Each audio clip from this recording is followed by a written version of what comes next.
수타니파타를 읽어드립니다. 자비의 경. 사물에 통달한 사람이 평화로운 경지에 이르러 해야 할 일은 다음과 같다. 유능하고 정직하고 말씨는 상냥하고 부드러우며 잘난 체 하지 말아야 한다.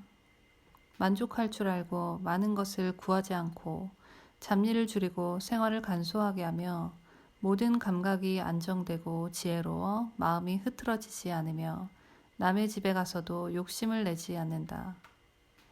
현명한 사람들로부터 비난을 살 만한 비열한 행동을 결코 해서는 안 된다. 살아있는 모든 것은 다 행복하라, 평안하라, 안락하라.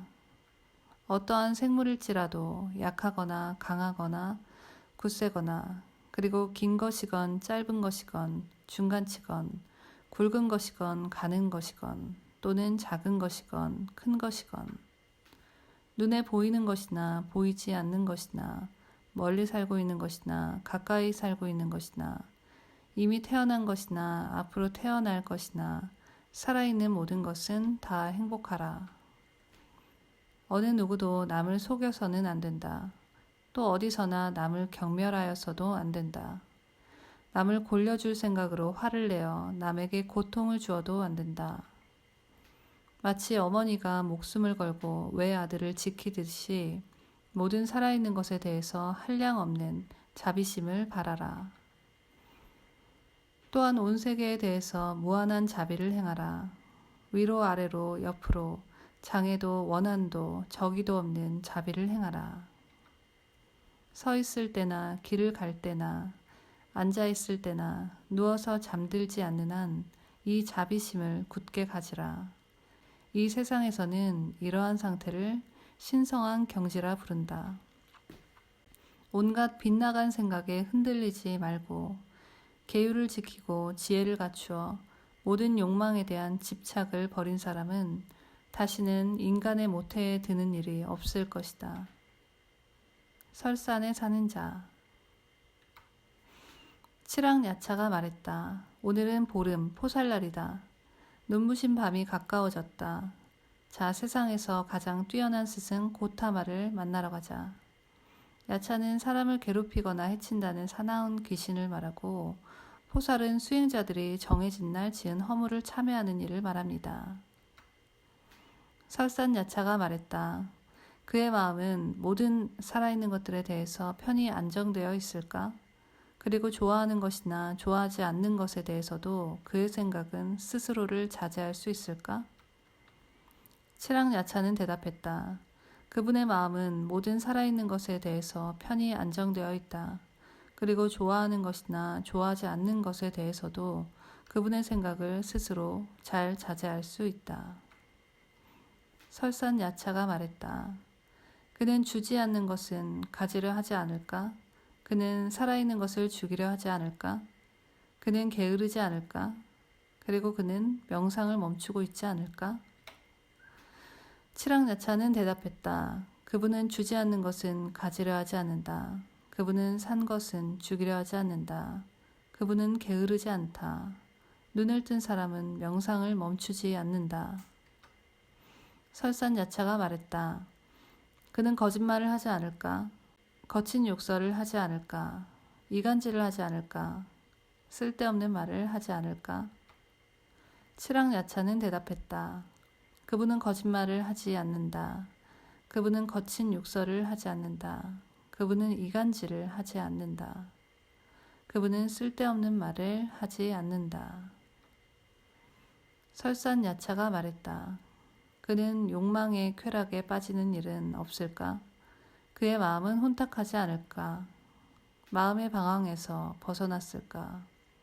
그리고 모든 사물을 똑똑히 볼 수 있는 눈을 가지고 있을까? 칠학야차는 대답했다. 그분은 욕망의 쾌락에 빠지지 않는다. 그분의 마음은 혼탁하지 않다. 모든 방황에서 벗어났다. 그리고 모든 사물을 명확히 볼 수 있는 눈을 가지고 있다. 설산야차가 말했다. 그는 밝은 지혜를 갖추고 있을까? 그 행동은 순수할까? 그는 온갖 번뇌의 때를 소멸해 버렸을까? 그는 이제 또다시 태어나는 일은 없을까? 칠학야차는 대답했다. 그분은 밝은 지혜를 갖추었다. 그분의 행동은 순수하다. 그분은 온갖 번뇌의 때를 소멸해버렸다. 그리고 그분은 이제 다시는 세상에 태어나는 일이 없다. 설산야차가 말했다. 성인의 마음은 행동과 말에 잘 나타나 있다. 밝은 지혜와 맑은 수행을 갖추고 있는 그를 그대가 찬탄하는 것은 당연한 일이다. 칠학야차가 말했다. 성인의 마음은 행동과 말에 잘 나타나 있다. 자, 그럼 우리는 밝은 지혜와 맑은 수행을 갖추고 있는 고타마를 만나러 가자. 설산야차가 말했다. 그 성인의 정강이는 영양과 같이 여위고 가늘다. 그분은 지혜롭고 많이 먹지 않으며 탐욕스럽지 않고 숲속에서 조용히 사색하고 있다. 자, 우리는 고타마를 만나러 가자. 욕망을 돌아보는 일 없이 마치 사자처럼 코끼리처럼 홀로 가는 그에게 우리는 물어보자. 죽음의 멍에에서 벗어나는 길을. 두 야차가 함께 말했다.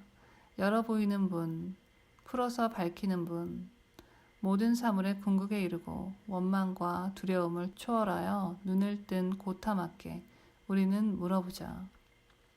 설산야차가 물었다. 세상은 무엇으로 인해 생겨났습니까? 무엇으로 인해 사랑하게 됩니까? 세상 사람들은 무엇에 집착하고 있으며 또 무엇에 괴로워하고 있습니까? 스승은 대답하셨다. 설산에 사는 자여, 6가지 것으로 인해 세상은 생겨났고 6가지 것으로 인해 사랑하게 되고 사람들은 6가지 것에 집착하고 있으며 또 그 6가지 것에 괴로워하고 있다.